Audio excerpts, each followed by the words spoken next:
침묵이 지배하던 저택에서 한 아버지는 잃어버린 딸의 슬픔에 갇혀 살고 있었다. 그러던 어느 비 오는 날 배고픈 소녀가 인도에 무릎 꿇고 그의 길을 가로막았다. 그녀의 너무도 익숙한 얼굴은 그가 묻었다고 믿었던 기억들을 다시 꺼냈다. 이 아름다운 극복과 사랑의 이야기에 감동하셨다면 채널을 구독하고 어느 도시에서 시청 중이신지 알려주세요. 계속해서 박지우는 강남의 고급 아파트에서 혼자 살았다. 한때는 웃음소리로 가득했던 그의 집은 이제 침묵만이 가득했다. 딸 민지가 떠난 지 3년이 지났지만 그에게는 어제 일처럼 생생했다. 아파트 곳곳에는 민지의 흔적이 그대로 남아 있었다. 장난감들은 마지막으로 놀았던 그대로의 위치에 정확히 놓여 있었고 벽에는 민지의 사진들이 가득했다. 그녀의 방은 손대지 않은 채 보존되어 있었다. 시간은 멈춘 것 같았다. 지훈의 일상은 기계적이었다. 알람이 울리기 전에 일어나 같은 시간에 출근하고 회사에서는 필요한 말만 하며 같은 시간에 귀가했다. 식사는 의무적으로 했고 주말에는 집 안에서만 시간을 보냈다. IT 기업의 임원이었던 그는 업무에만 몰두했다. 그것만이 민지의 부재를 잠시나마 잊게 해주는 유일한 방법이었다. 박 이사님, 오늘 저녁에 회식 있습니다. 꼭 참석해 주세요. 비서가 말했다. 미안하지만 오늘은 개인적인 일이 있어서. 지우는 언제나처럼 거절했다. 그날은 민지가 떠난 날의 기일이었다. 지우는 늘 그랬듯이 일찍 퇴근해 꽃집에 들렀다. 민지가 좋아했던 해바라기를 샀다. 그리고 삼성동의 추모관으로 향했다. 하늘은 어두웠고 비가 내리기 시작했다. 추모관으로 가는 길 갑자기 급브레이크를 밟았다. 길가에서 한 어린 소녀가 무릎을 꿇고 있었다. 누더기 같은 옷을 입은 소녀는 비에 흠뻑 젖은 차에 떨고 있었다. 지우는 창문을 내려 그 광경을 지켜보았다. 소녀는 손을 모으고 기도하고 있었다. 하나님, 일주일 동안 제대로 먹지 못했어요. 제발 도와주세요. 빵 한 조각만이라도. 그 말이 지훈의 가슴을 찔렀다. 소녀의 목소리는 떨리지만 강인했다. 그는 차에서 내려 천천히 다가갔다. 소녀는 그를 보고 놀라 뒤로 물러섰지만 도망가지는 않았다. 그녀의 눈에는 두려움과 동시에 희망이 보였다. 괜찮아. 해치지 않을게. 지훈이 부드럽게 말했다. 소녀는 말없이 그를 바라보았다. 지훈은 그 순간 숨이 멎는 것 같았다. 소녀의 얼굴, 그 눈, 입술, 표정, 그것은 마치 민지를 보는 것 같았다. 충격으로 잠시 말을 잇지 못했다. 그는 배고파? 간신히 말을 꺼냈다. 소녀는 천천히 고개를 끄덕였다. 이름이 뭐니? 민서예요? 소녀가 작은 목소리로 대답했다. 민서. 그 이름조차 민지와 비슷했다. 지우는 자신도 모르게 손을 내밀었다.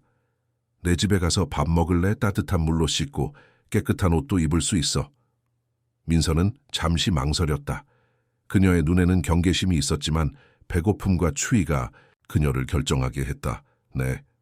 그녀는 조용히 대답했다. 지훈의 고급 아파트에 들어서자 민서는 놀란 눈으로 주변을 둘러보았다. 그녀에게는 꿈 같은 공간이었다. 지훈은 욕실로 그녀를 안내했다. 여기서 씻고 나와 깨끗한 옷을 준비해둘게. 민서가 샤워하는 동안 지훈은 부엌에서 라면을 끓였다. 간단한 음식이었지만 오랜만에 누군가를 위해 요리하는 기분이었다. 그는 민지의 옷장에서 작은 파자마를 꺼냈다. 한 번도 입지 않은 채 보관되어 있던 옷이었다. 민서는 깨끗이 씻고 나왔다. 지훈이 건넨 민지의 파자마를 입은 그녀는 더욱 민지와 닮아 보였다. 지훈은 가슴이 조여오는 것을 느꼈다. 앉아서 먹어. 라면 그릇을 테이블 위에 올려놓았다. 민서는 감사의 표정으로 고개를 숙이고 조심스럽게 먹기 시작했다.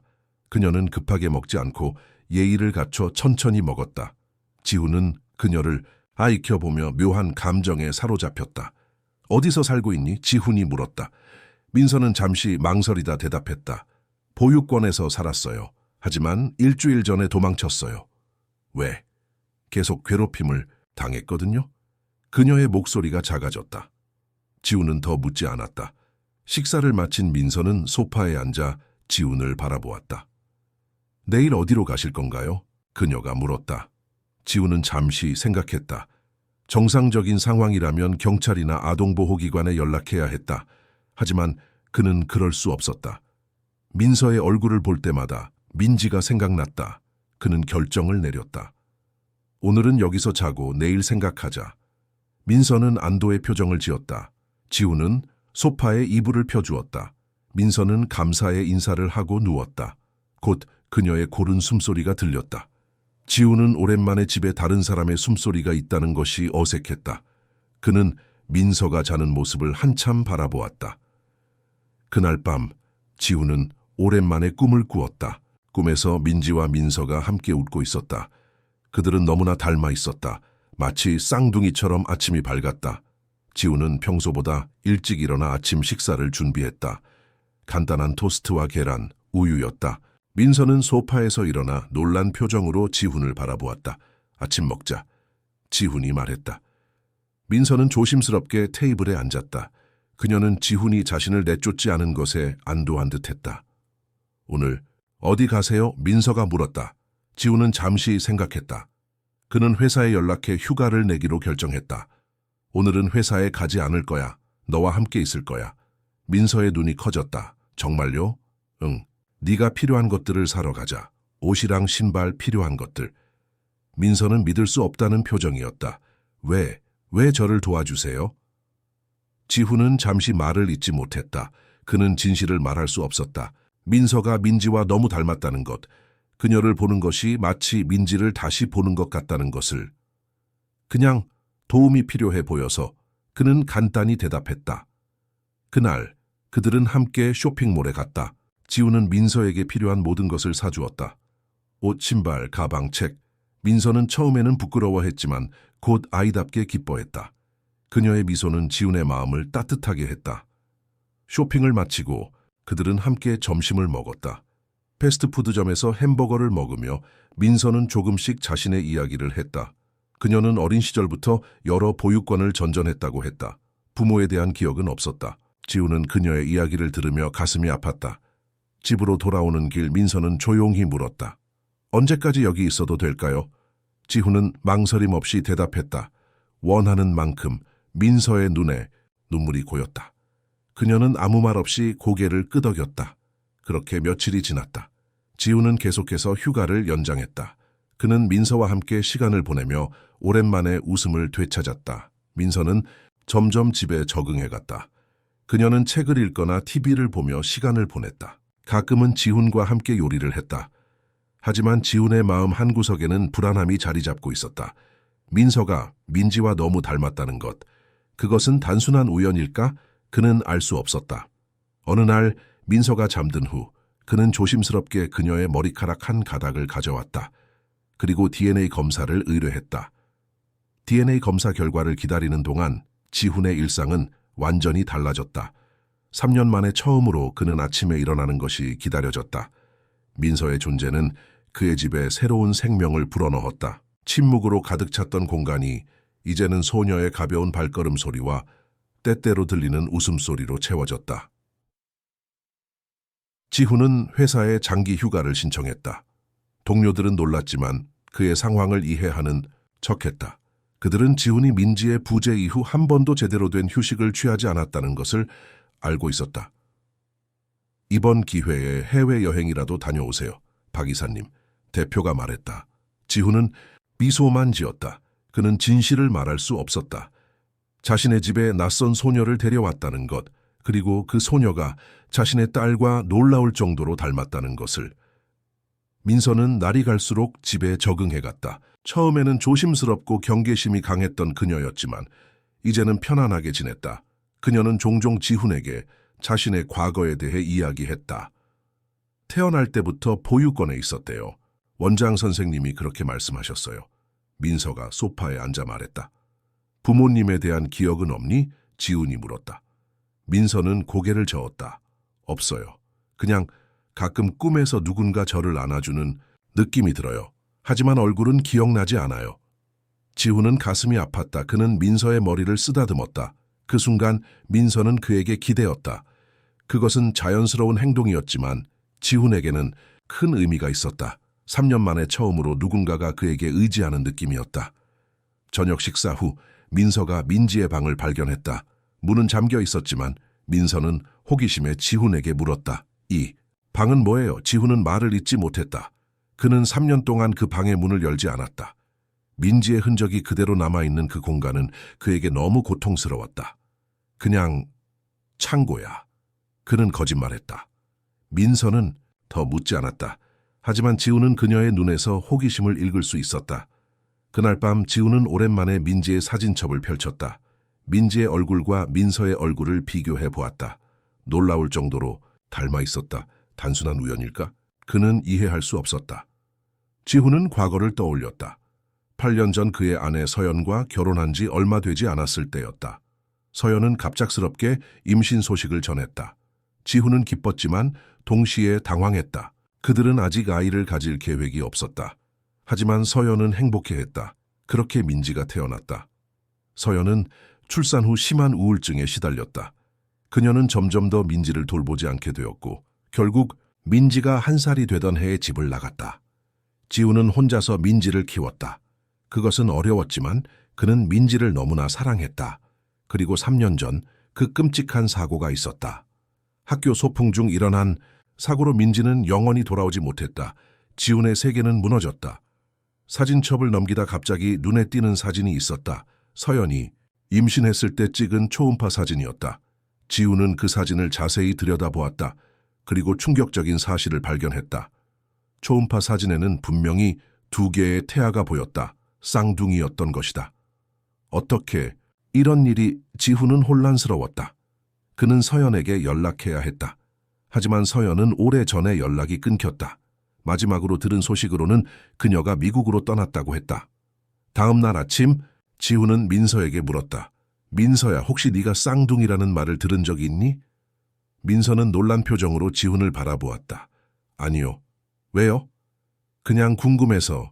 지훈은 더 이상 말하지 않았다. 지훈은 민지가 다녔던 초등학교에 민서를 전학시키기로 결정했다. 우선 임시 보호자로 등록하고 필요한 서류를 준비했다. 학교 관계자들은 상황을 이해하지 못했지만 지훈의 사회적 지위와 영향력 덕분에 특별히 허락해 주었다. 민서의 첫 등교일 지훈은 그녀를 학교까지 데려다 주었다. 민서는 긴장한 모습이었다. 괜찮아. 다들 너를 좋아할 거야. 지훈이 격려했다. 민서는 약하게 미소 지었다. 고마워요, 아저씨. 그 말에 지훈은 잠시 멈칫했다. 아저씨라는 호칭이 그를 현실로 돌아오게 했다. 민서는 그의 딸이 아니었다. 그저 닮은 소녀일 뿐이었다. 그는 자신이 무엇을 하고 있는지 의문이 들었다. 하지만 학교 정문에서 민서가 뒤돌아보며 손을 흔드는 모습을 보자 지훈은 다시 확신했다. 그는 민서를 지킬 것이다. 적어도 DNA 검사 결과가 나올 때까지는. 학교에서 돌아온 민서는 즐거워 보였다. 그녀는 새 친구들에 대해 신나게 이야기했다. 지훈은 오랜만에 저녁 식사 시간이 행복했다.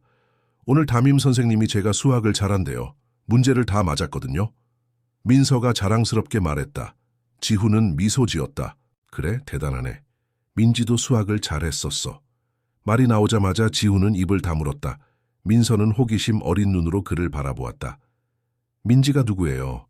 지훈은 잠시 망설였다. 하지만 더 이상 숨길 수 없다고 느꼈다. 내 딸이었어. 민서의 눈이 커졌다. 딸이요? 어디 있어요? 이제는? 여기 없어. 지훈은 간신히 말을 이었다. 민서는 더 묻지 않았다. 그녀는 지훈의 표정에서 무언가를 읽은 듯했다. 저녁 식사 후 민서는 조용히 지훈에게 다가왔다. 민지 언니 방이 그 방이죠? 지훈은 놀랐다. 어떻게 알았니? 그냥 느낌이요. 아저씨가 항상 그 방 앞에서 슬퍼 보여서요.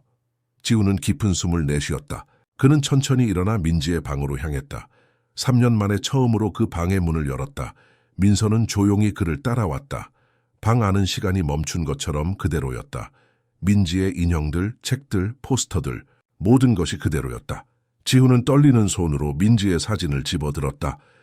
그것은 민지의 마지막 생일 파티 때 찍은 사진이었다. 이게 민지 언니예요? 민서가 물었다. 지훈은 고개를 끄덕였다. 그리고 그 순간 그는 충격을 받았다. 사진 속에 민지와 옆에 서 있는 민서는 거의 구분이 되지 않을 정도로 닮아 있었다. 민서도 그것을 알아챘다. 그녀는 사진을 들여다보며 놀란 표정이었다. 저랑 똑같아요. 그녀의 목소리는 떨렸다. 지훈은 아무 말도 할 수 없었다. 그는 단지 민서를 바라보았다. 그리고 그 순간 그는 확신했다. 민서는 단순히 닮은 소녀가 아니었다. 그녀는 반드시 민지와 연관이 있었다. 민서야, 네 생일이 언제니? 지훈이 물었다. 5월 15일이요. 민지의 생일과 정확히 같았다. 지훈은 심장이 빠르게 뛰는 것을 느꼈다. 그는 더 이상의 확인이 필요 없었다. 하지만 그는 기다려야 했다. DNA 검사 결과를 기다려야 했다. 그날 밤 민서는 처음으로 민지의 방에서 잠을 잤다. 지훈은 그것을 허락했다. 그는 더 이상 과거에 갇혀 있을 수 없다고 느꼈다. 민서가 자는 모습을 바라보며 그는 처음으로 희망을 느꼈다. 다음 날 지훈은 서연에 대한 정보를 찾기 시작했다. 그는 오래된 주소록을 뒤지고 공통 지인들에게 연락했다. 하지만 아무도 서연의 정확한 소재를 알지 못했다. 7년 전에 미국으로 떠났다는 것 외에는 아무 정보도 없었다. 지훈은 민지가 태어났을 때의 병원 기록을 찾아보기로 했다. 그는 병원에 전화해 기록을 요청했다. 하지만 개인정보 보호법 때문에 쉽게 정보를 얻을 수 없었다. 그는 변호사를 통해 공식적인 요청을 보냈다. 기다리는 동안 지훈과 민서의 관계는 더욱 깊어졌다. 그들은 함께 요리를 하고 영화를 보고 공원을 산책했다. 민서는 점점 더 지훈에게 마음을 열었다. 그녀는 보육원에서의 힘든 시간들, 항상 가족을 갖고 싶었던 마음, 그리고 길거리에서 기도하던 그날의 절망감에 대해 이야기했다. 저는 항상 제 부모님이 왜 저를 버렸는지 궁금했어요. 민서가 말했다. 지훈은 가슴이 아팠다. 만약 민서가 정말 민지의 쌍둥이 자매라면 그것은 자신이 그녀를 버린 것이나 다름없었다.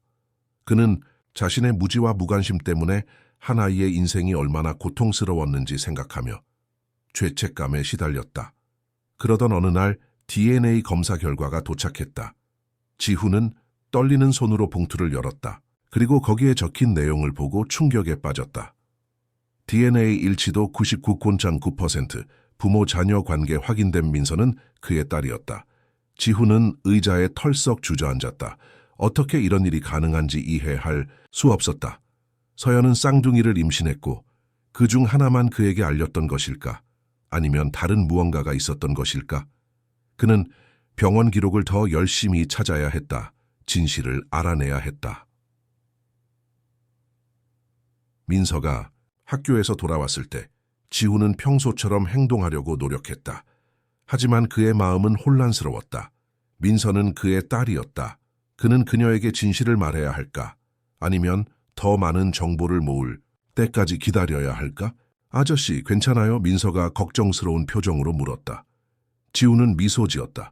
괜찮아. 그냥 조금 피곤해서. 그날 밤 지훈은 잠을 이루지 못했다. 그는 과거의 기억들을 더듬었다. 서연과의 결혼 생활, 민지의 탄생, 그리고 서연이 떠난 이유. 그는 무언가를 놓치고 있었다. 그리고 그 답을 찾아야만 했다. 다음 날 아침, 지훈은 일찍 일어나 병원으로 향했다. 대학병원. 산부인과는 8년 전 서연이 출산했을 당시의 기록이 보관되어 있을 것이다. 변호사의 도움으로 그는 마침내 의료 기록을 확인할 수 있게 되었다.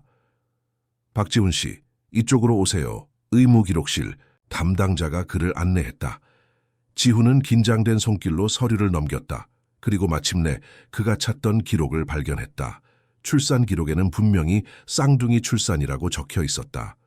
두 아이 모두 건강한 여아였다. 지훈은 혼란스러웠다. 어떻게 그가 쌍둥이 출산 사실을 모를 수 있었을까? 기록을 더 자세히 살펴보니 충격적인 메모가 있었다. 둘째 아이 심각한 건강 문제로 특별 처치 필요, 보호자 통보됨. 그러나 지훈은 그 어떤 통보도 받은 적이 없었다. 이것에 대해 더 자세한 정보가 필요합니다. 지훈은 담당자에게 말했다. 죄송합니다만 이 이상의 정보는 당시 담당 의사나 간호사에게 확인하셔야 합니다. 지훈은 담당 의사의 이름을 확인했다. 김태영 박사. 그는 즉시 그 의사를 찾아보기로 했다. 병원 안내데스크에서 알아보니 김태영 박사는 5년 전 은퇴했다고 했다. 지훈은 실망했지만 포기하지 않았다. 그는 김 박사의 연락처를 알아내기 위해 모든 노력을 기울였다. 마침내 한 간호사의 도움으로 김 박사의 연락처를 얻을 수 있었다. 지훈은 즉시 전화를 걸었다.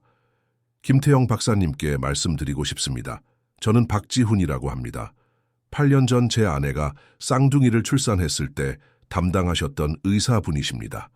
전화 너머로 노인의 목소리가 들려왔다. 네, 기억합니다. 무슨 일이신가요? 박사님, 제가 당시 쌍둥이가 태어났다는 사실을 몰랐습니다.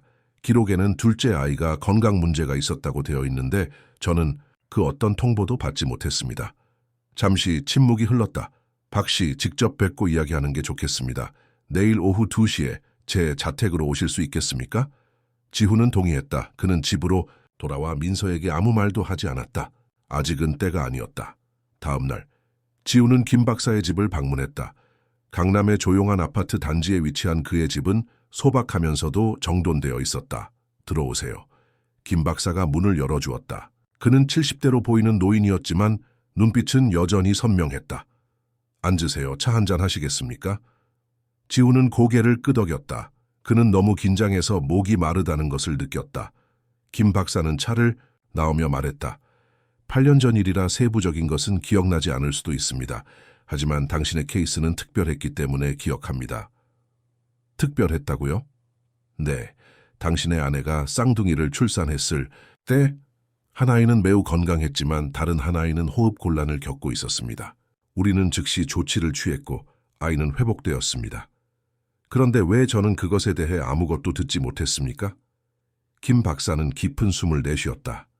당신의 아내가 특별히 요청했습니다. 그녀는 당신에게 한 아이에 대해서만 알리기를 원했습니다. 지훈은 충격을 받았다. 무슨 말씀이세요? 그게 가능한가요? 그건 불법이잖아요. 물론 불법입니다. 그리고 저도 그것을 알았습니다. 하지만 당신의 아내는 매우 단호했습니다. 그녀는 법적 서류에 서명했고 두 번째 아이는 입양 절차를 밟기로 했습니다. 입양이라고요? 지훈의 목소리가 떨렸다. 네, 당신의 아내는 두 번째 아이를 키울 수 없다고 했습니다. 당신이 한 아이도 원하지 않았다고 말했어요. 두 아이는 감당할 수 없다고. 네. 지훈의 마음은 산산조각이 났다. 서연이 그런 결정을 내렸다니. 그리고 자신은 전혀 알지 못했다. 그 아이는 어디로 갔습니까? 지훈이 물었다. 국립보육원으로 보내졌습니다. 그 이후의 일은 저도 모릅니다. 지훈은 자리에서 일어났다. 그의 다리는 떨렸다. 감사합니다, 박사님. 당신의 정보가 많은 도움이 되었습니다. 김 박사는 지훈을 문까지 배웅했다. 박 씨, 제가 당시 올바른 결정을 내리지 못했다면 사과드립니다. 의사로서 저는 환자의 의사를 존중해야 했지만 동시에 당신의 권리도 존중했어야 했습니다. 지훈은 아무 말 없이 고개만 끄덕였다. 그는 너무 혼란스러웠다. 집으로 돌아오는 길 지훈은 서연에게 전화를 걸어보기로 결심했다. 그녀의 오래된 번호로 전화를 걸었지만 연결되지 않았다. 그는 더 많은 정보를 찾아야 했다. 집에 도착하자 민서가 현관에서 그를 기다리고 있었다. 아저씨, 늦으셨네요. 걱정했어요. 지훈은 민서를 바라보았다. 그녀는 그의 딸이었다. 그가 전혀 알지 못했던 딸. 그는 갑자기 그녀를 꼭 안아주고 싶은 충동을 느꼈다. 하지만 아직은 아니었다. 더 많은 정보가 필요했다. 미안해, 민서야. 중요한 일이 있어서. 그날 밤 지훈은 서연의 옛 친구들에게 연락해 보기로 했다. 그중 한 명인 정미경은 여전히 서연과 연락을 주고받고 있을지도 모른다고 생각했다고도. 미경 씨, 오랜만입니다. 저 박지훈입니다. 지훈 씨, 정말 오랜만이네요. 어쩐 일이세요? 서연이 연락처를 알고 싶어서요. 중요한 일이 있습니다. 미경은 잠시 침묵했다. 서연이가 한국에 돌아왔어요. 몇 달 전에요. 지훈은 놀랐다. 정말요? 어디 있는지 알 수 있을까요? 서울 강남에 살고 있어요. 제가 연락처를 보내드릴게요. 지훈은 바로 서연에게 전화를 걸었다. 몇 번의 신호음 후 익숙한 목소리가 들렸다. 여보세요? 서연아, 나야. 지훈이야. 전화 너머로 놀란 숨소리가 들렸다. 지훈, 어떻게 내 번호를? 우리가 만나서 이야기할 수 있을까? 중요한 일이야. 서연은 잠시 망설이다 대답했다. 알았어. 내일 오후 3시 강남역 근처 카페에서 만나자. 다음 날 지훈은 민서에게 학교 방과 후 프로그램에 참여하라고 부탁했다. 그는 서연을 만나러 가기 전에 민서에게 진실을 말하고 싶지 않았다. 약속 시간보다 일찍 도착한 지훈은 카페 창가에 앉아 기다렸다. 몇 분 후 한 여성이 카페에 들어왔다. 서연이었다. 그녀는 여전히 아름다웠지만 눈가에 주름이 생겼고 표정은 더 단단해져 있었다. 지훈. 서연이 그의 테이블에 다가왔다. 앉아. 지훈이 말했다. 서연은 조용히 자리에 앉았다. 그들은 잠시 서로를 바라보았다. 7년 만의 재회였다. 무슨 일이야? 서연이 물었다. 지훈은 바로 본론으로 들어갔다. 닌데, 우리가 쌍둥이를 가졌다는 사실을 왜 숨겼어? 서연의 얼굴이 창백해졌다. 어떻게 알았어? 중요한 건 그게 아니야. 왜 그랬어, 서연아? 내 딸을 왜 버렸어? 버린 게 아니야. 서연의 목소리가 높아졌다. 그녀는 주변을 살피고 목소리를 낮췄다. 나는 선택을 했어. 당시 우리 상황에서 할 수 있는 최선의 선택을. 무슨 말이야? 우리는 경제적으로 충분했어. 두 아이를 키울 수 있었어. 서연은 쓴웃음을 지었다. 경제적인 문제가 아니었어. 우리 관계가 문제였어. 지훈, 넌 기억 안 나? 내가 임신했을 때 네 반응이 어땠는지? 넌 준비가 안 됐다고 했어. 아이를 원하지 않는다고 했어. 지훈은 혼란스러웠다. 그래도 그건 처음 충격 때문이었어. 난 곧 민지를 사랑하게 됐잖아. 맞아. 하지만 그때는 내가 그걸 알 수 없었어. 내가 쌍둥이를 가졌다는 걸 알았을 때 난 겁이 났어. 한 아이도 원하지 않는 남편에게 두 아이를 어떻게 말할 수 있겠어. 그래서 결정했어. 한 아이만 키우기로. 그런 결정을 네가 혼자 내릴 수 있는 게 아니야. 지훈의 목소리가 떨렸다. 알아. 지금 생각하면 내가 틀렸어. 하지만 당시에는 산후 우울증도 있었고 모든 게 혼란스러웠어. 네가 아이를 원하지 않는다는 생각에 사로잡혀 있었어. 지훈은 깊은 숨을 내쉬었다. 그래서 둘째는 어디로 갔어? 국립보육원으로 보냈어. 입양되길 바랐지만. 서연의 눈에 눈물이 고였다. 몇 년 후 내가 정신을 차렸을 때 아이를 찾아보려고 했어. 하지만 이미 너무 늦었어. 아이는 여러 보육원을 전전하고 있었고 법적으로 내가 접근할 수 없었어. 그래서 미국으로 도망간 거야. 서연은 고개를 저었다. 도망간 게 아니야. 내 죄책감을 이기지 못해서 떠난 거야. 매일 밤 두 번째 아이에 대한 생각으로 괴로웠어. 그리고 민지가 사고를 당했다는 소식을 들었을 때 내 심장이 멈추는 줄 알았어. 지훈은 놀랐다. 넌 알고 있었어? 응. 한국 친구들이 알려줬어. 그때 당장 돌아오고 싶었지만 용기가 없었어. 네가 나를 절대 용서하지 않을 거라고 생각했어. 그들은 잠시 침묵했다. 카페의 소음만이 그들 사이를 채웠다. 서연아, 난 지금 둘째 아이를 찾았어. 지훈이 마침내 말했다. 서연의 눈이 커졌다. 뭐라고? 민서라는 이름의 소녀야. 길에서 기도하고 있는 걸 발견했어. 그녀는 민지와 너무나 닮았어. DNA 검사 결과 그녀는 분명 우리의 딸이야. 서연의 손이 떨렸다. 그녀는 말을 잇지 못했다. 그녀는 지금 내 집에 있어. 몇 주 동안 함께 지내고 있어.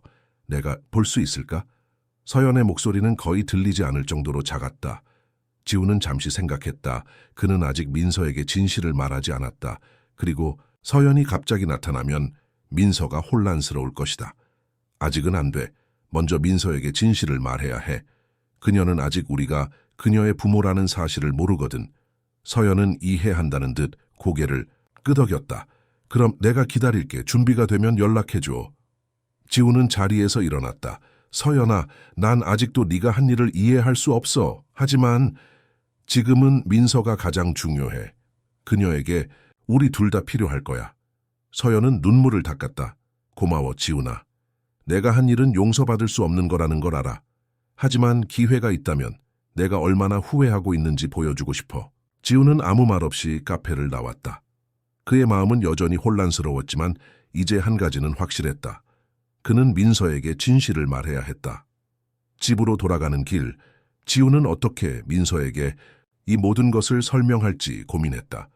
그녀는 이제 겨우 그를 신뢰하기 시작했다. 이 진실이 그녀를 어떻게 할지, 그녀가 어떤 반응을 보일지 예측할 수 없었다. 하지만 한 가지는 확실했다. 더 이상 비밀은 없을 것이다. 민서는 진실을 알 권리가 있었다. 그리고 지훈은 그녀에게 그동안 잃어버렸던 가족을 돌려줄 준비가 되어 있었다. 집에 도착하자 민서가 그를 반갑게 맞이했다. 아저씨, 학교에서 그림 그리기 대회가 있었는데 제가 상을 받았어요. 지훈은 미소 지었다. 정말 축하해, 민서야. 민서는 자랑스럽게 그림을 보여주었다. 그것은 한 가족의 그림이었다. 한 남자와 한 소녀가 손을 잡고 있었다. 그들 옆에는 작은 강아지도 있었다. 이게 뭐니? 지훈이 물었다. 제 소원이에요. 가족이요. 민서가 수줍게 대답했다. 지훈의 눈시울이 뜨거워졌다. 그는 민서를 안아주었다. 민서야, 오늘 저녁에 너에게 말해줄 중요한 이야기가 있어. 민서는 호기심 어린 눈으로 그를 바라보았다. 무슨 이야기요? 저녁 먹고 이야기하자. 오늘은 특별한 날이 될 거야. 그날 저녁, 지훈은 특별한 저녁 식사를 준비했다. 민서가 좋아하는 모든 음식들, 그는 식탁에 촛불도 켰다. 민서는 이런 분위기가 낯설었지만 즐거워 보였다. 식사가 끝나갈 무렵 지훈은 깊은 숨을 내쉬었다. 이제 진실을 말할 시간이었다. 민서야, 내게 중요한 이야기를 해줄게. 지훈은 식탁 위에 놓인 서류 봉투를 열었다. 그 안에는 DNA 검사 결과와 병원 기록이 들어있었다. 민서는 호기심 어린 눈으로 그를 바라보았다. 무슨 이야기예요, 아저씨? 지훈은 잠시 말을 고르다가 직접적으로 말하기로 했다. 민서야, 사실 나는 네 아버지야. 민서의 눈이 커졌다. 그녀는 한동안 아무 말도 하지 못했다. 그저 지훈을 바라볼 뿐이었다. 무슨 말씀이세요? 그녀의 목소리가 떨렸다. 지훈은 천천히 설명했다. DNA 검사 결과, 병원 기록, 그리고 서연과의 대화까지. 그는 가능한 한 모든 것을 솔직하게 말했다. 자신이 쌍둥이 출산 사실을 몰랐던 것, 서연이 혼자 결정을 내렸던 것, 그리고 민지가 사실은 민서의 쌍둥이 자매였다는 사실까지. 민서는 말없이 모든 것을 들었다. 그녀의 눈에서는 눈물이 흘러내렸지만 소리내어 울지는 않았다. 그래서 민지 언니는 제 쌍둥이 언니였어요? 민서가 마침내 입을 열었다. 지훈은 고개를 끄덕였다. 그래, 너희는 똑같은 날 태어났어. 같은 얼굴을 가졌고. 그런데 왜 저는 버려졌어요? 민서의 목소리는 상처로 가득했다. 지훈은 가슴이 찢어지는 것 같았다. 민서야, 나는 네가 존재하는지도 몰랐어. 알았다면 절대 너를 보육원에 보내지 않았을 거야. 내 어머니가 잘못된 결정을 내렸던 거야. 어머니가요? 그래. 그녀도 많이 후회하고 있어. 네가 준비되면 그녀도 만나볼 수 있어.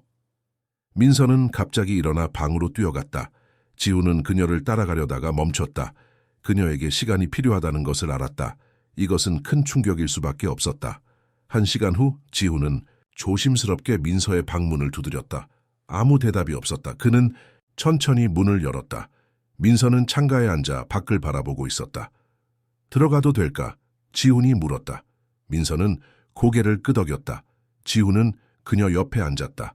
그들은 잠시 침묵 속에 있었다. 아저씨, 아니 아빠라고 불러도 될까요? 민서가 갑자기 물었다. 지훈은 놀라움과 기쁨으로 가득 찼다. 물론이지, 민서야. 아빠, 저는 항상 제 부모님이 왜 저를 버렸는지 궁금했어요. 그들이 저를 사랑하지 않았던 건지, 제가 무엇인가 잘못했던 건지. 아니야, 민서야, 네 잘못이 아니야, 절대로.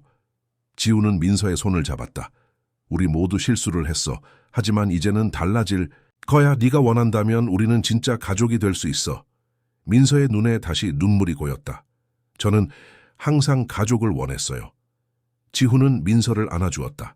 그녀의 작은 몸이 그의 품에 기대었다. 그것은 마치 오랫동안 잃어버렸던 조각이 제자리를 찾은 것 같은 느낌이었다. 민서야, 이제부터 우리는 함께야.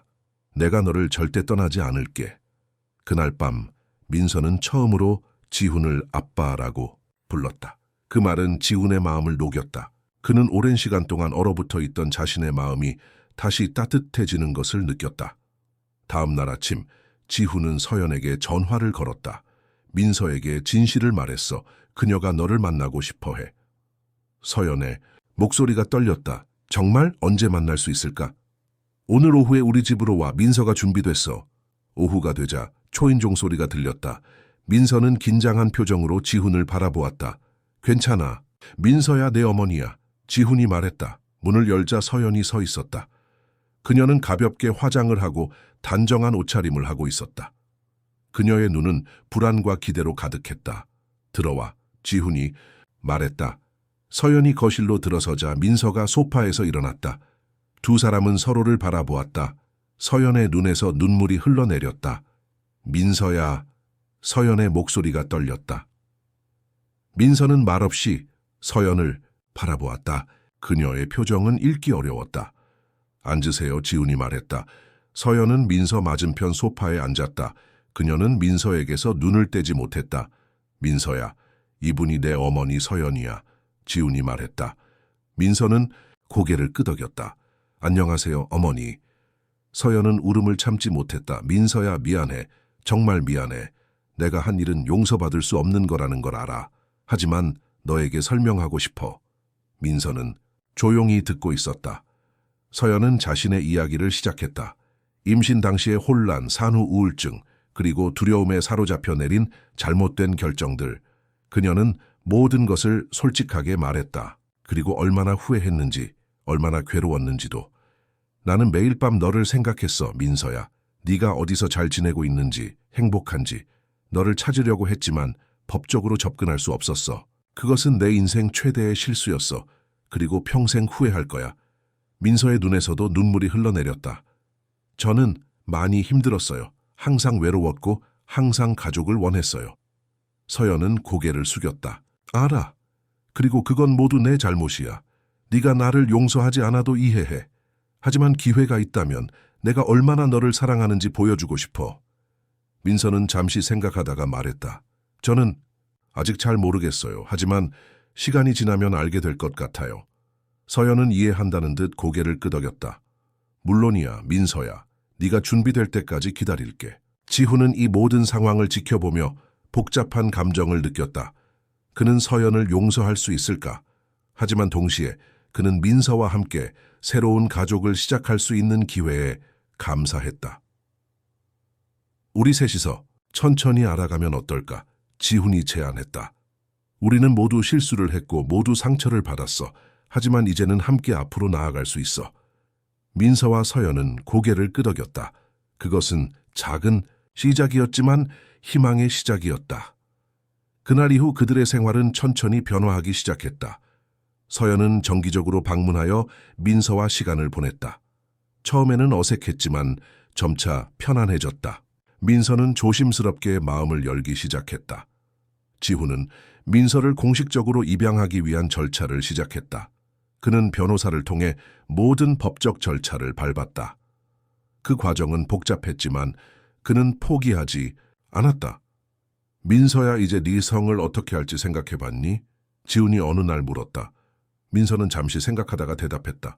저는 박민서로 살고 싶어요. 그리고 민지 언니의 이름도 제 이름에 넣고 싶어요. 지훈은 놀랐다. 어떻게? 박민지서로요. 민지와 민서를 합친 이름이요. 제가 언니의 일부를 가지고 살아가는 것 같아서요. 지훈의 눈에 눈물이 고였다. 그거 정말 아름다운 생각이구나. 그렇게 민서는 공식적으로 박민지서가 되었다. 새로운 이름, 새로운 시작이었다. 학교에서도 변화가 있었다. 민서는 이제 임시보호가 아닌 지훈의 법적 딸이 되었다. 그녀는 친구들에게 자신의 아버지를 자랑스럽게 소개했다. 이분이 제 아빠예요. 민서가 학교 행사에서 지훈을 소개할 때 그의 마음은 기쁨으로 가득 찼다. 서연도 점차 그들의 일상에 통합되기 시작했다. 그녀는 아직 지훈과 다시 함께하지는 않았지만 민서를 위해 협력했다. 그들은 함께 민서의 학교 행사에 참석하고 주말에는 가족 나들이를 가기도 했다. 민서야, 네가 원한다면 어머니와 더 많은 시간을 보낼 수 있어. 지훈이 제안했다. 민서는 고개를 끄덕였다. 네, 아빠. 저도 그러고 싶어요. 그래서 민서는 가끔 서연의 집에서 주말을 보내기 시작했다. 서연은 그 시간을 소중히 여기며 민서에게 요리를 가르치고 함께 쇼핑을 하고 그저 시간을 보냈다. 어머니, 이거 맛있어요. 민서가 서연이 만든 요리를 먹으며 말했다. 서연은 미소 지었다. 네가 좋아해서 다행이야. 이건 네 할머니가 나에게 가르쳐 주신 레시피야. 할머니요? 제 할머니가 계신가요? 서연은 고개를 끄덕였다. 응, 네 할머니와 할아버지는 지방에 살고 계셔. 그들도 너를 만나고 싶어 해. 그렇게 민서의 가족은 점점 더 넓어졌다. 그녀는 처음으로 할머니, 할아버지, 이모, 삼촌들을 만났다. 처음에는 낯설었지만 그들은 모두 민서를 따뜻하게 환영했다. 우리 귀여운 손녀가 돌아왔구나. 할머니가 민서를 꼭 안아주었다. 민서는 이런 가족의 따뜻함에 감동했다. 그녀는 더 이상 외롭지 않았다. 더 이상 버려진 아이가 아니었다. 그녀는 사랑받는 딸이었다. 지훈의 집도 변화했다. 민지의 방은 이제 민서의 방이 되었다. 하지만 민지의 사진들과 기억들은 여전히 그곳에 있었다. 민서는 그것을 원했다. 그녀는 자신이 언니의 일부를 계승하고 있다고 느꼈다. 아빠, 이건 민지 언니가 좋아했던 인형이에요? 민서가 어느 날 물었다. 지훈은 고개를 끄덕였다. 그래, 민지는 항상 그 인형을 안고 잤어. 저도 그렇게 해도 될까요? 물론이지, 민서야. 그렇게 민서는 민지의 흔적들 사이에서 자신만의 공간을 만들어갔다. 그것은 아픔과 치유의 과정이었다. 지훈에게도, 서연에게도, 그리고 민서에게도. 어느 날 민서가 지훈에게 물었다. 아빠, 우리가 다시 한 가족이 될 수 있을까요? 엄마랑 아빠랑 저랑? 지훈은 잠시 생각했다. 그는 서연을 용서했을까? 그는 그녀와 다시 시작할 수 있을까? 그는 확신할 수 없었다. 하지만 한 가지는 확실했다. 그는 민서를 위해 최선을 다할 것이다. 민서야, 지금은 모르겠어. 하지만 우리는 항상 네 부모야. 우리가 함께 살지 않더라도 우리는 항상 너를 사랑하고 지원할 거야. 민서는 이해한다는 듯 고개를 끄덕였다. 알겠어요, 아빠. 하지만 저는 아직 희망을 버리지 않을 거예요. 지훈은 미소 지었다. 민서의 순수한 희망이 그의 마음을 따뜻하게 했다. 그날 밤 지훈은 서연에게 전화를 걸었다. 서연아, 민서가 우리가 다시 한 가족이 되길 원해. 서연은 잠시 침묵했다. 너는 어떻게 생각해? 나는 아직 모르겠어. 하지만 가능성을 완전히 배제하고 싶지는 않아. 나도 그래. 지훈아, 우리가 과거의 실수를 극복하고 새로운 시작을 할 수 있을지 모르겠지만 민서를 위해 노력할 가치는 있어. 그들은 천천히 서로에게 다가가기 시작했다. 처음에는 민서를 위한 것이었지만 점차 그들 자신을 위한 것이 되었다. 그들은 함께 저녁 식사를 하고 영화를 보고 민서의 학교 행사에 참석했다. 그것은 마치 새로운 연애를 시작하는 것 같았다. 지훈아, 우리가 과거로 돌아갈 수 있을까? 서연이 어느 날 물었다. 지훈은 고개를 저었다. 아니, 과거로는 돌아갈 수 없어. 하지만 우리는 새로운 미래를 만들 수 있어. 서연은 미소 지었다. 그게 내가 원하는 거야. 민서는 이런 변화를 감지하고 기뻐했다. 그녀는 종종 두 사람을 함께 있게 만들기 위한 계획을 세웠다.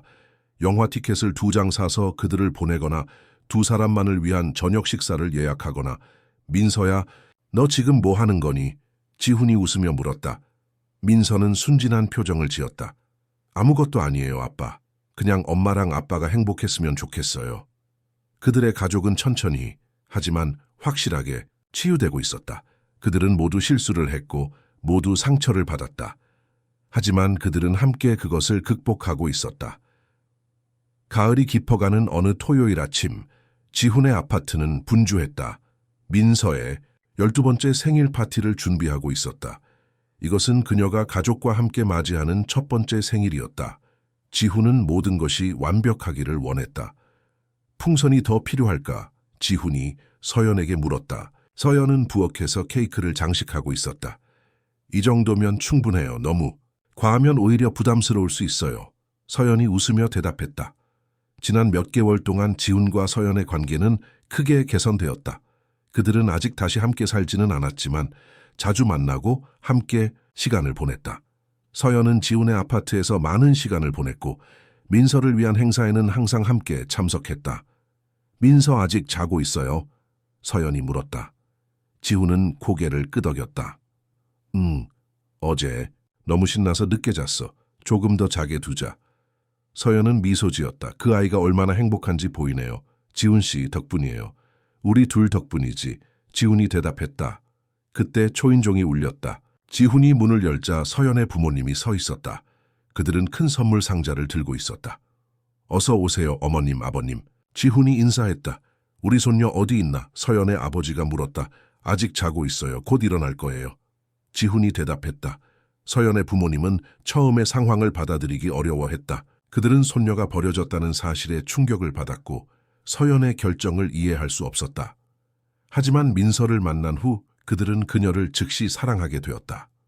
이제 그들은 자주 방문하여 민서와 시간을 보냈다. 곧 지훈의 부모님도 도착했다. 그들도 처음에는 혼란스러워했지만 민서를 자신들의 손녀로 받아들였다. 지훈의 어머니는 특히 민서에게 애정을 쏟았다. 그녀는 민서에게 요리를 가르치고 함께 쇼핑을 하며 시간을 보냈다. 우리 민서 아직도 안 일어났나? 지훈의 어머니가 물었다.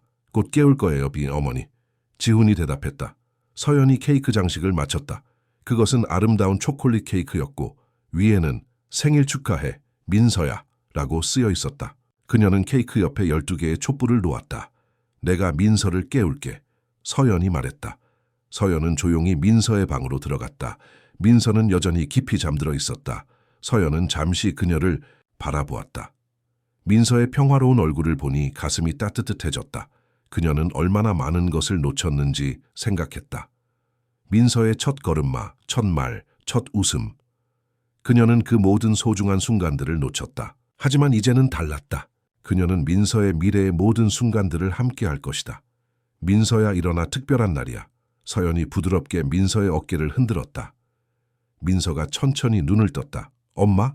그녀는 잠에서 덜 깬 목소리로 물었다. 생일 축하해, 우리 딸. 서연이 미소 지으며 말했다. 민서의 눈이 커졌다. 오늘이 제 생일이에요. 그래, 모두가 너를 기다리고 있어. 할머니, 할아버지도 오셨어. 민서는 신나서 침대에서 뛰어내렸다.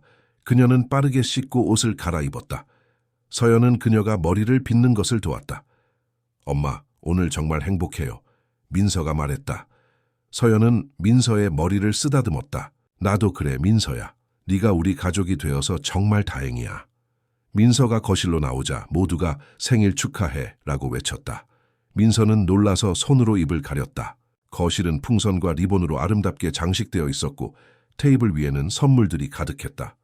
우와, 감사해요 모두. 민서가 기뻐하며 말했다. 지훈은 민서를 안아주었다. 생일 축하해 우리 딸, 행복한 하루가 되길 바라. 민서는 지훈을 꼭 안아주었다. 고마워요 아빠. 아침 식사 후 그들은 선물을 열기 시작했다. 서연의 부모님은 민서에게 태블릿을 선물했고 지훈의 부모님은 예쁜 드레스와 신발을 선물했다. 서연은 민서에게 특별한 목걸이를 주었다. 그것은 하트 모양의 펜던트였고 안에는 민서와 민지의 사진이 들어있었다. 이건 민지 언니예요? 민서가 놀라서 물었다. 서연은 고개를 끄덕였다. 그래, 너희는 항상 함께 있어. 비록 민지는 이제 우리와 함께하지 않지만 그녀의 일부는 항상 너와 함께 있어. 민서의 눈에 눈물이 고였다. 그녀는 목걸이를 가슴에 품었다. 정말 고마워요, 엄마. 지훈의 선물은 마지막이었다. 그는 민서에게 작은 상자를 건넸다. 민서가 그것을 열자 안에는 열쇠가 있었다. 이게 뭐예요, 아빠? 민서가 물었다. 지훈은 미소 지었다. 이건 새 집의 열쇠야. 모두가 놀란 표정을 지었다. 서연도 포함해서. 새 집이요? 민서가 물었다. 그래, 나는 우리가 새로운 시작을 할 수 있는 장소가 필요하다고 생각했어. 과거의 기억에 묶여있지 않은 곳, 지훈이 설명했다. 그는 서연을 바라보며 말을 이었다. 그리고 그 집은 세 사람이 살기에 충분히 커. 서연아, 네가 원한다면. 서연의 눈이 커졌다. 지훈 씨, 우리 함께 시작하는 게 어떨까?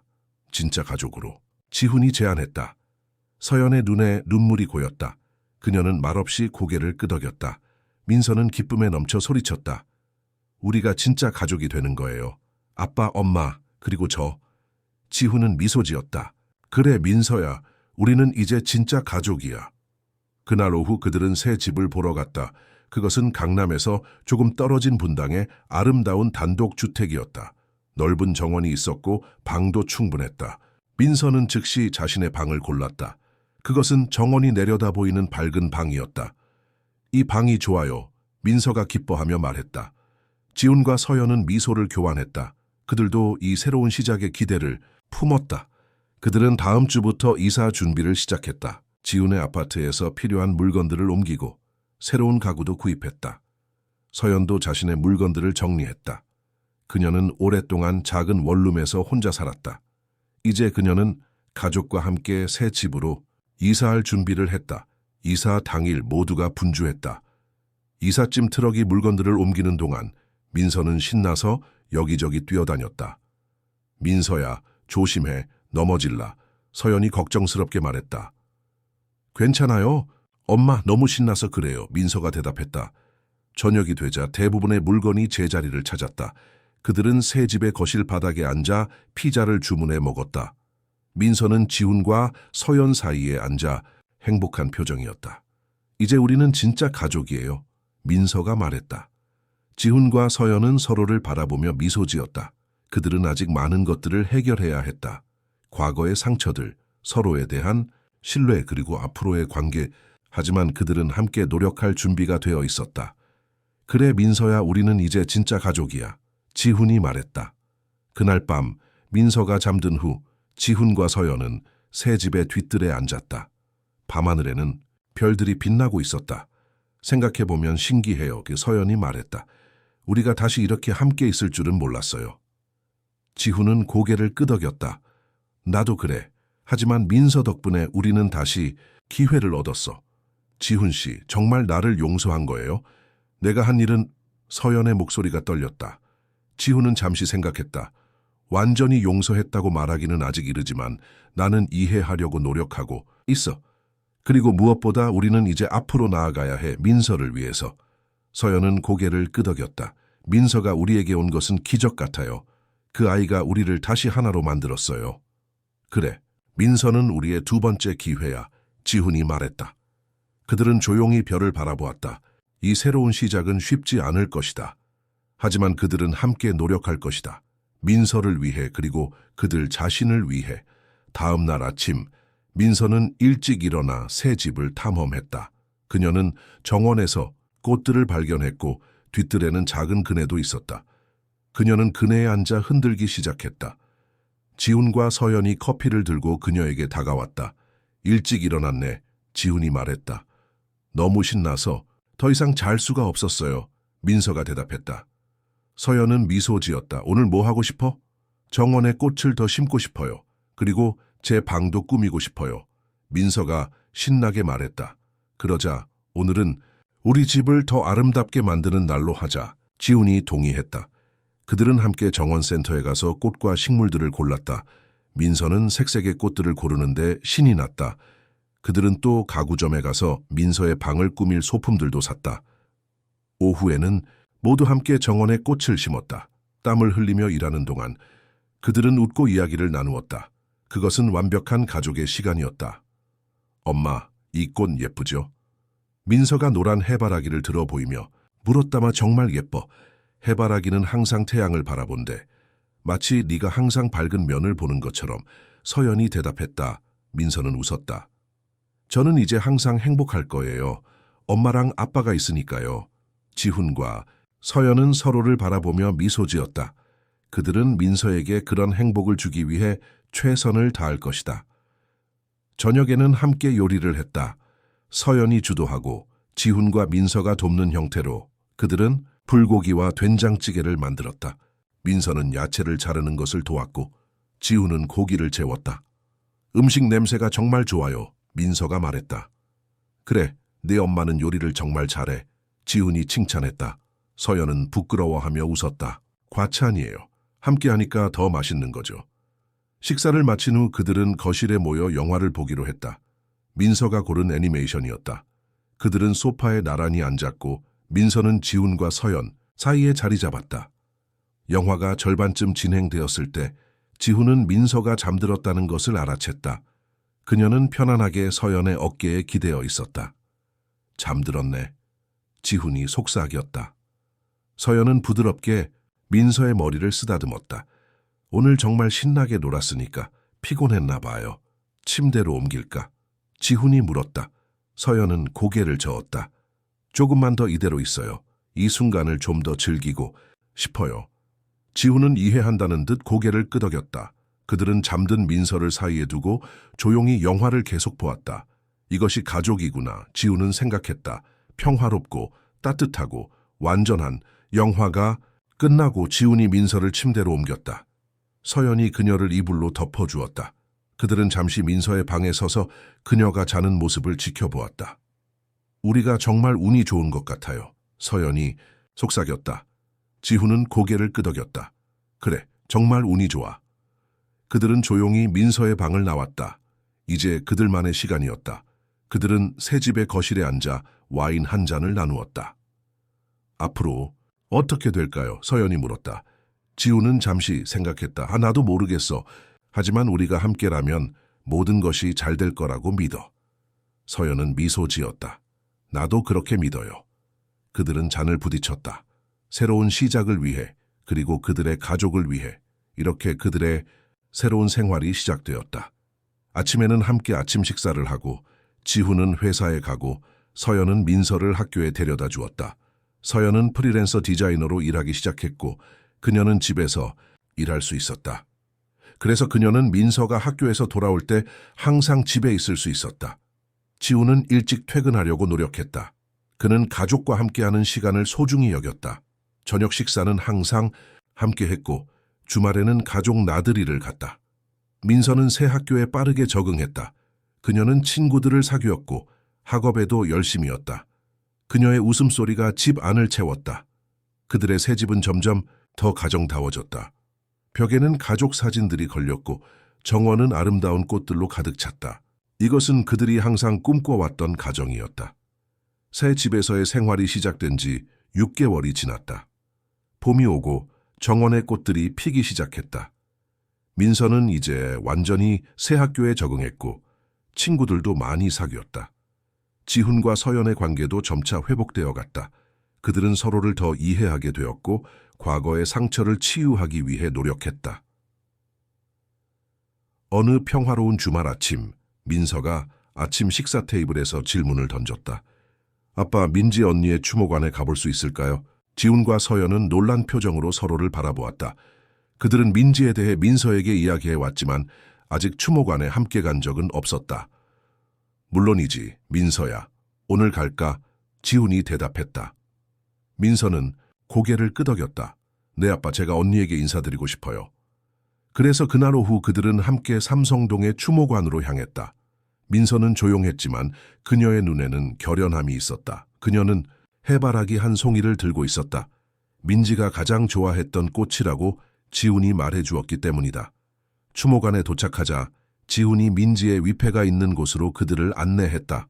그곳에는 민지의 사진과 함께 그녀의 이름이 새겨져 있었다. 민서는 천천히 앞으로 나아가 해바라기를 놓았다. 그녀는 민지의 사진을 바라보았다. 정말 거울을 보는 것 같았다. 안녕, 언니. 민서가 작은 목소리로 말했다. 저는 민서예요. 언니의 쌍둥이 동생이에요. 뒤늦게 인사드려서 미안해요. 지훈과 서연은 뒤에 서서 지켜보았다. 두 사람 모두 눈시울이 붉어졌다. 언니, 저는 이제 아빠와 엄마와 함께 살고 있어요. 정말 행복해요. 언니가 보고 있다면 기뻐할 거라고 생각해요. 민서가 계속 말했다. 언니의 일부를 제가 이어가고 있다고 생각해요. 그래서 제 이름도 민지서로 바꿨어요. 언니와 저, 우리는 하나예요. 민서는 잠시 침묵했다. 그리고 다시 말을 이었다. 언니, 제가 언니 대신 가족을 지킬게요. 걱정하지 마세요. 지훈은 더 이상 눈물을 참을 수 없었다. 그는 민서에게 다가가 그녀의 어깨에 손을 얹었다. 서연도 다가와 민서의 다른 쪽에 섰다. 민지야, 우리 모두 널 사랑해. 그리고 항상 기억할게. 지훈이 말했다. 그들은 함께 잠시 조용히 서 있었다. 그것은 그들 가족에게 중요한 순간이었다. 그들은 과거를 인정하고 현재를 받아들이고 미래를 향해 함께 나아가고 있었다. 추모관을 나오면서 민서는 갑자기 멈춰 섰다. 아빠, 엄마, 제가 학교 합창단에 들어갔어요. 정말? 언제부터? 서연이 놀라서 물었다. 지난주에요. 선생님이 제 목소리가 좋다고 하셨어요. 민서가 자랑스럽게 말했다. 그래, 정말 자랑스럽구나. 지훈이 미소 지었다. 다음 달에 공연이 있어요. 와주실 거죠? 민서가 물었다. 아이, 물론이지. 우리가 어떻게 놓치겠니? 서연이 대답했다. 집으로 돌아오는 길, 지훈은 운전하면서 백미러로 뒷좌석에 앉은 민서를 바라보았다.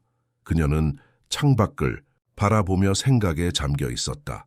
그녀가 얼마나 성숙해졌는지 새삼 느꼈다. 어린 나이에도 불구하고 그녀는 자신의 상황을 이해하고 받아들였다.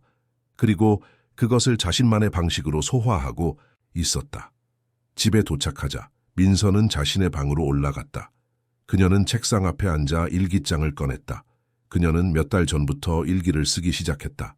그것은 그녀가 자신의 감정을 정리하는 방법이었다. 오늘 민지 언니를 만나러 갔다. 언니의 사진을 보니 정말 나와 똑같았다. 마치 거울을 보는 것 같았다. 언니가 살아있었다면 우리는 어떻게 지냈을까? 함께 학교에 다니고 같은 옷을 입고 서로의 비밀을 나누었을까? 언니를 직접 만난 적은 없지만 내 마음속에서 언니는 살아있다. 언니는 내 일부이고 나는 언니의 일부니까. 민서는 잠시 펜을 멈추고 생각에 잠겼다. 그리고 다시 쓰기 시작했다. 아빠와 엄마는 정말 좋은 분들이다. 아빠는 항상 나에게 웃어주시고 엄마는 항상 내 이야기를 들어주신다. 처음에는 엄마를 이해하기 어려웠다. 왜 나를 버렸는지. 하지만 이제 조금 이해할 수 있을 것 같다. 엄마도 많이 힘들었던 거다. 모두가 실수를 할 수 있으니까. 중요한 건 그 실수를 인정하고 고치려고 노력하는 거라고 아빠가 말씀하셨다. 엄마는 지금 정말 열심히 노력하고 계신다. 그리고 나는 그런 엄마가 자랑스럽다. 민서는 일기장을 닫고 창밖을 바라보았다. 정원에는 그녀와 부모님이 함께 심은 꽃들이 활짝 피어 있었다. 그녀는 미소 지었다. 아래층에서는 지훈과 서연이 조용히 대화를 나누고 있었다. 민서가 정말 대단해요, 서연이 말했다. 그 나이에 이런 상황을 어떻게 그렇게 잘 받아들일 수 있는지. 지훈은 고개를 끄덕였다. 그래, 민서는 정말 특별해. 그녀의 강인함이 우리를 다시 하나로 만들었어. 가끔은 내가 한 일을 생각하면 아직도 괴로워요. 서연이 고백했다. 민서가 보육원에서 겪었을 모든 일들, 그 모든 외로움. 서연아, 우리는 이제 앞으로 나아가야 해. 과거는 바꿀 수 없어. 하지만 미래는 달라. 우리는 민서에게 가능한 최고의 미래를 줄 수 있어. 지훈이 서연의 손을 잡으며 말했다. 서연은 고개를 끄덕였다. 알아요. 그리고 그렇게 할 거예요. 우리 함께. 그때 초인종이 울렸다. 지훈이 문을 열자 한 여성이 서 있었다. 안녕하세요? 박지훈 씨인가요? 여성이 물었다. 네, 그런데 누구시죠? 지훈이 물었다. 저는 김효진입니다. 민서가 있었던 보육원의 사회복지사예요. 여성이 자신을 소개했다. 지훈은 놀랐다. 아, 그렇군요. 들어오세요. 효진은 거실로 안내되었다. 서연도 그녀를 맞이했다. 갑자기 찾아와서 죄송합니다. 하지만 민서에 대해 이야기할 필요가 있어서요? 효진이 말했다. 무슨 일인가요? 서연이 걱정스럽게 물었다. 효진은 깊은 숨을 내쉬었다. 저희가 민서의 입양 절차를 검토하던 중에 몇 가지 이상한 점을 발견했습니다. 민서의 출생 기록에 문제가 있어요. 지훈과 서연은 긴장했다. 어떤 문제요? 지훈이 물었다. 출생 증명서가 위조된 것 같아요. 민서가 처음 보육원에 왔을 때의 기록과 일치하지 않습니다. 효진이 설명했다. 지훈은 혼란스러웠다. 그게 무슨 뜻인가요? 저희가 조사한 바로는 민서가 쌍둥이였다는 기록이 없어요. 그리고 효진이 잠시 망설였다. 그리고요, 서연이 재촉했다. 그리고 민서의 생모로 등록된 사람이 서연 씨가 아닙니다. 효진이 마침내 말했다. 지훈과 서연은 충격을 받았다. 뭐라고요? 지훈이 목소리를 높였다. 잠시만요. 서연이 끼어들었다. 그럼 민서는 우리 딸이 아니라는 말인가요? 효진은 고개를 저었다. 그렇지 않습니다. DNA 검사 결과는 명확합니다. 민서는 확실히 박지훈 씨의 딸입니다. 하지만 서연 씨와의 관계는 불분명합니다. 지훈은 완전히 혼란스러웠다. 이해가 안 되는군요. 민서가 내 딸이라면, 그리고 쌍둥이였다면 어떻게 서연이 그녀의 어머니가 아닐 수 있죠? 효진은 서류 가방에서 폴더를 꺼냈다. 이것이 민서가 처음 보육원에 왔을 때의 기록입니다. 여기에는 그녀의 생모가 김수연으로 기재되어 있습니다.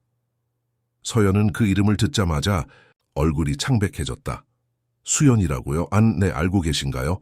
효진이 물었다. 서연은 지훈을 바라보았다. 그녀의 눈에는 두려움이 가득했다. 지훈 씨, 수연이, 그 수연이 맞을까요? 지훈도 충격을 받은 것 같았다. 그럴 리가 없어. 누구시죠, 이 김수연이라는 분은? 효진이 물었다. 지훈이 대답하기 전에 민서가 계단을 내려왔다. 무슨 일이에요? 누가 왔어요? 모두가 민서를 바라보았다. 효진은 미소 지으며 일어섰다. 안녕 민서야, 나 기억나? 효진 선생님이야. 민서의 눈이 커졌다. 효진 선생님, 어떻게 여기에? 너에게 몇 가지 물어볼 것이 있어서 왔단다. 효진이 말했다. 지훈이 끼어들었다. 민서야, 선생님과 우리가 잠시 이야기할 동안 내 방에 가 있을래? 민서는 의아한 표정이었지만 고개를 끄덕였다. 네, 아빠. 민서가 방으로 돌아간 후 지우는 깊은 숨을 내쉬었다. 김수연은 8년 전에 우리 집에서 가정부로 일했던 사람입니다. 효진의 눈이 커졌다. 가정부요? 네. 그녀는 몇 개월 동안 일했고 갑자기 떠났습니다. 그 후로 소식을 듣지 못했어요. 지훈이 설명했다. 서연은 손으로 얼굴을 가렸다. 이해가 안 돼요. 어떻게 이런 일이... 혹시 지훈 씨와 이 김수연 씨 사이에 무슨 관계가 있었나요? 효진이 조심스럽게 물었다. 지훈은 대답하지 않았다. 그의 침묵이 모든 것을 말해주었다. 서연이 일어섰다. 저는 잠시 밖에 나가야겠어요. 그녀의 목소리는 떨렸다. 서연아, 기다려. 지훈이 그녀를 잡으려 했지만 서연은 이미 현관문을 향해 걸어가고 있었다.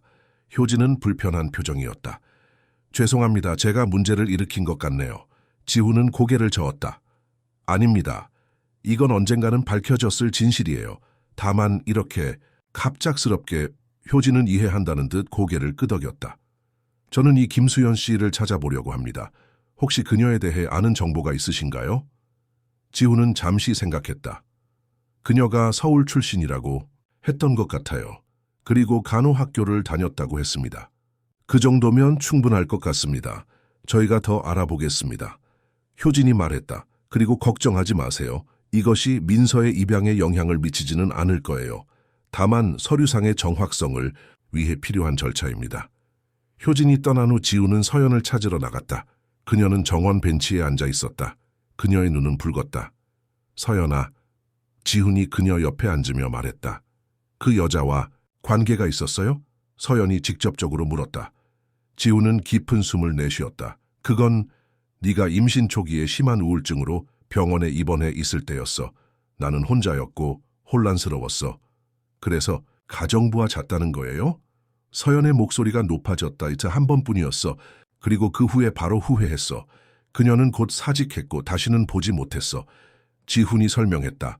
서연은 웃음을 터뜨렸다. 그것은 쓴웃음이었다. 그리고 그 한 번이 민서를 낳았군요.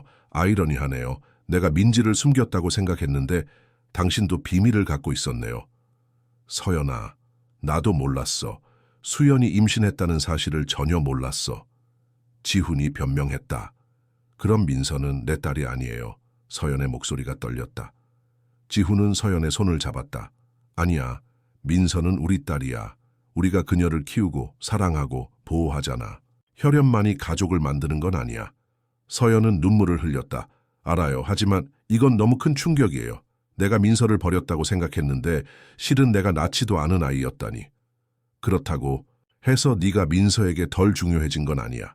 넌 여전히 그녀의 어머니야. 지훈이 말했다. 서연은 고개를 끄덕였다. 알아요. 하지만 시간이 필요해요. 이 모든 것을 받아들이기 위한 시간이. 그들은 잠시 침묵 속에 앉아 있었다.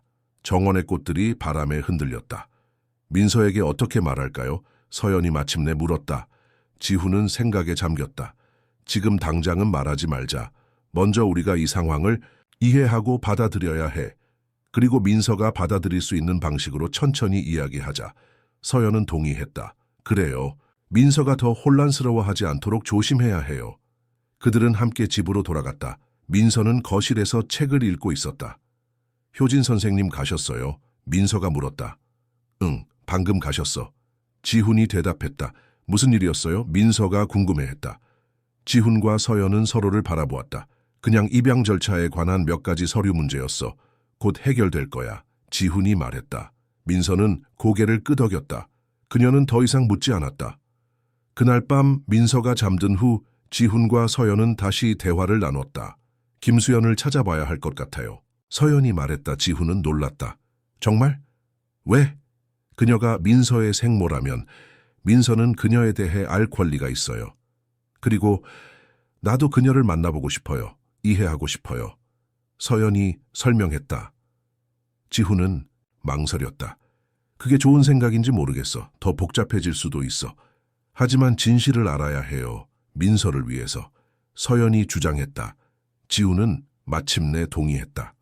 알았어. 효진 씨가 찾아주길 기다려보자. 그렇게 그들은 또 다른 비밀의 진실을 기다리게 되었다. 그들의 가족은 또 한 번 시험대에 올랐다. 하지만 이번에는 그들은 함께 이 문제를 헤쳐나갈 것이다. 민서를 위해, 그리고 그들 자신을 위해. 일주일 후 효진으로부터 전화가 왔다. 그녀는 김수연을 찾았다고 했다. 인천의 한 병원에서 간호사로 일하고 있었다. 효진은 수연에게 상황을 설명했고 그녀는 지훈과 서연을 만나기로 동의했다. 지훈은 서연에게 이 소식을 전했다. 이번 주말에 만날 수 있대. 서연은 깊은 숨을 내쉬었다. 준비됐어요. 민서는 어떻게 할까요? 우선 우리가 먼저 만나보는 게 좋을 것 같아. 상황을 파악한 후에 민서에게 어떻게 말할지 결정하자. 지훈이 제안했다. 서연은 동의했다. 그들은 민서에게 주말에 중요한 일이 있어 외출한다고 말했다. 민서는 지훈의 부모님 집에서 하루를 보내기로 했다. 토요일 오후 지훈과 서연은 인천의 한 카페에서 김수연을 만났다. 그녀는 30대 중반의 단정한 여성이었다. 그녀의 눈은 민서와 닮아 있었다. 오랜만이에요, 지훈 씨. 수연이 조용히 인사했다. 지훈은 어색하게 고개를 끄덕였다. 네, 정말 오랜만입니다. 서연이 자신을 소개했다. 저는 서연입니다. 지훈의 아내고 현재 민서를 키우고 있습니다. 수연은 서연을 바라보았다. 그녀의 눈에는 복잡한 감정이 담겨 있었다. 만나서 반갑습니다. 민서, 그 아이가 잘 지내고 있다니 다행이네요. 그들은 잠시 어색한 침묵 속에 있었다. 마침내 지훈이 입을 열었다. 수연 씨, 우리는 진실을 알고 싶습니다. 민서는 정말 당신과 제 사이에서 태어난 아이인가요? 수연은 고개를 끄덕였다. 네, 민서는 우리의 딸입니다. 왜 그때 아무 말도 하지 않았어요? 지훈이 물었다. 수연은 깊은 숨을 내쉬었다. 말하려고 했어요. 하지만 그때 지훈 씨는 이미 가정이 있었잖아요. 서연 씨가 임신 중이었고 제가 나타나서 모든 것을 망치고 싶지 않았어요. 그래서 혼자 아이를 낳았군요. 서연이 말했다. 네, 처음에는 혼자서 키우려고 했어요. 하지만 경제적으로 너무 힘들었고 결국 보육원에 맡길 수밖에 없었어요. 수연의 목소리가 떨렸다. 그것은 제 인생에서 가장 어려운 결정이었어요. 매일 민서를 생각했죠. 민서가 쌍둥이라는 건 알고 계셨나요? 지훈이 물었다. 수연은 놀란 표정이었다. 쌍둥이요? 아니요, 민서는 혼자였어요. 지훈과 서연은 서로를 바라보았다. 그들은 혼란스러웠다. 하지만 민서는 민지와 너무 닮았어요. 마치 쌍둥이처럼요. 서연이 말했다. 수연은 어깨를 으쓱했다. 저도 설명할 수 없네요. 어쩌면 그냥 유전적 우연일 수도 있겠죠. 민서를 다시 만나고 싶으신가요? 지훈이 조심스럽게 물었다. 수연은 잠시 생각했다. 물론이죠. 하지만 제가 민서의 삶을 혼란스럽게 하고 싶지는 않아요. 그 아이는 이제 당신들의 딸이에요. 민서는 진실을 알 권리가 있어요. 서연이 말했다. 그리고 당신도 그녀를 만날 권리가 있고요. 수연의 눈에 눈물이 고였다. 정말 그렇게 생각하세요? 네. 우리 가족은 비밀 위에 세워질 수 없어요. 우리는 이미 그런 실수를 했고 그 결과를 봤어요. 서연이 단호하게 말했다. 그들은 함께 민서에게 어떻게 이 사실을 알릴지 논의했다. 그들은 천천히 그리고 민서가 이해할 수 있는 방식으로 진실을 말하기로 결정했다. 다음 날 지훈과 서연은 민서를 데리고 공원으로 나갔다. 벚꽃이 만발한 아름다운 봄날이었다. 민서야, 우리가 너에게 말해줄 중요한 이야기가 있어. 지훈이 벤치에 앉으며 말했다. 민서는 호기심 어린 눈으로 그들을 바라보았다. 무슨 일이에요, 아빠? 지훈과 서연은 천천히 상황을 설명했다. 민서가 사실은 김수연과 지훈 사이에서 태어났다는 것. 하지만 그것이 서연이 민서의 어머니라는 사실을 변화시키지는 않는다는 것. 민서는 조용히 듣고 있었다. 그녀의 표정은 읽기 어려웠다. 그럼 엄마는 제 진짜 엄마가 아니에요? 민서가 마침내 물었다. 혈연적으로는 그렇지만 나는 여전히 너의 어머니야, 민서야. 가족은 혈연만으로 결정되는 게 아니야. 서연이 민서의 손을 잡으며 말했다. 민서는 잠시 생각에 잠겼다. 그럼 제 생물학적 어머니는 어디 계세요? 그녀의 이름은 김수연이야. 그리고 너를 만나고 싶어해. 지훈이 말했다. 저도 그분을 만나고 싶어요. 민서가 결심한 듯 말했다. 그렇게 다음 주말 그들은 수연을 집으로 초대했다. 민서는 긴장했지만 동시에 호기심도 컸다. 수연이 도착했을 때 민서는 현관에서 그녀를 맞이했다. 그들은 서로를 바라보았다. 수연의 눈에서 눈물이 흘러내렸다. 민서야, 너무 컸구나. 수연이 떨리는 목소리로 말했다. 민서는 조심스럽게 수연에게 다가갔다. 와, 안녕하세요, 어머니. 수연은 민서를 조심스럽게 안아주었다. 그것은 짧지만 의미 있는 포옹이었다. 그들은 거실에 모여 이야기를 나누었다. 수연은 민서에게 자신의 이야기를 들려주었다. 어떻게 그녀를 사랑했는지, 어떻게 그녀를 보내야 했는지, 그리고 얼마나 그녀를 그리워했는지. 민서는 모든 것을 이해하려고 노력했다. 그것은 쉽지 않았지만 그녀는 성숙하게 상황을 받아들였다. 이제 어떻게 되는 거예요? 민서가 물었다. 그건 네가 결정할 수 있어. 민서야, 지훈이 말했다. 수연 씨는 너의 생활에 참여하고 싶어 해. 하지만 그것은 네가 원하는 만큼만 이루어질 거야. 민서는 잠시 생각했다. 저는 수연 어머니를 알아가고 싶어요. 하지만 여전히 이곳이 제 집이고 아빠와 서연 엄마가 제 부모예요. 모두가 안도의 미소를 지었다. 그것은 최선의 결과였다. 그 후로 수연은 정기적으로 민서를 방문했다. 그들은 함께 시간을 보내며 서로를 알아갔다. 수연은 민서의 삶에 자연스럽게 통합되었다. 그녀는 수연 이모가 되었다. 그것은 민서에게도 수연에게도 편안한 관계였다. 몇 달 후 민서의 합창단 공연이 있었다. 지훈, 서연 그리고 수연이 함께 참석했다. 그들은 나란히 앉아 민서가 무대에 오르는 것을 지켜보았다. 민서는 솔로 파트를 맡았다. 그녀의 맑고 아름다운 목소리가 공연장을 채웠다. 그녀는 무대 위에서 빛나고 있었다. 정말 대단해요. 수연이 감동한 목소리로 말했다. 그래요, 민서는 특별해요. 서연이 동의했다. 지훈은 두 여성을 바라보았다. 그들은 이제 경쟁자가 아닌 동맹이 되었다. 그들 모두 민서를 사랑했고 그녀의 행복을 위해 함께 노력했다. 공연이 끝난 후 민서가 꽃다발을 들고 그들에게 달려왔다. 어땠어요? 완벽했어, 민서야. 지훈이 그녀를 안아주며 말했다. 정말 자랑스러워, 우리 딸. 서연이 미소 지었다. 수연도 민서를 축하해 주었다. 내 목소리가 정말 아름다웠어, 민서야. 민서는 행복한 미소를 지었다. 그녀는 이제 완전한 가족을 가졌다. 아버지, 2명의 어머니, 그리고 그녀를 사랑하는 많은 사람들. 그녀는 더 이상 외롭지 않았다. 그날 밤 민서는 자신의 일기장에 썼다. 오늘은 특별한 날이었다. 내 첫 솔로 공연이었고 모든 가족이 와서 응원해 주었다. 아빠, 서연 엄마, 그리고 수연 이모까지. 몇 달 전만 해도 상상할 수 없었던 일이다. 내 인생은 정말 놀랍게 변했다. 길거리에서 굶주린 차에 기도하던 그날, 나는 단지 빵 한 조각을 원했다. 하지만 하나님은 나에게 온전한 가족을 주셨다. 때로는 이해하기 어려운 방식으로 응답하시지만 항상 더 큰 계획이 있으신 것 같다. 민지 언니, 네가 지금 나를 보고 있다면 내가 얼마나 행복한지 알았으면 좋겠다. 나는 내 목까지 행복하게 살 거야. 약속할게. 민서는 일기장을 닫고 창밖을 바라보았다. 밤하늘에는 별들이 빛나고 있었다. 그녀는 깊은 숨을 내쉬었다. 그녀의 여정은 이제 막 시작되었다. 그리고 그녀는 준비되어 있었다. 지훈과 서연의 방에서는 두 사람이 조용히 대화를 나누고 있었다. 민서가 정말 잘 적응하고 있어요. 서연이 말했다. 지훈은 고개를 끄덕였다. 그래, 민서는 우리보다 더 강해. 생각해보면 모든 것이 이상하게 맞아떨어졌어요. 민서가 그날 길에서 기도하고 있지 않았다면, 당신이 그녀를 발견하지 않았다면 서연이 말했다. 또 운명이었나 봐. 지훈이 미소 지었다. 아니면 민지의 작은 기적일지도 모르죠. 서연이 속삭였다. 지훈은 서연의 손을 잡았다. 어쨌든 우리는 이제 완전한 가족이야. 그리고 앞으로도 그럴 거야. 그들은 서로를 바라보며 미소 지었다. 과거의 실수와 상처에도 불구하고 그들은 이제 더 강하고 더 완전한 가족이 되었다. 그리고 그것은 궁극적으로 민서 그 작은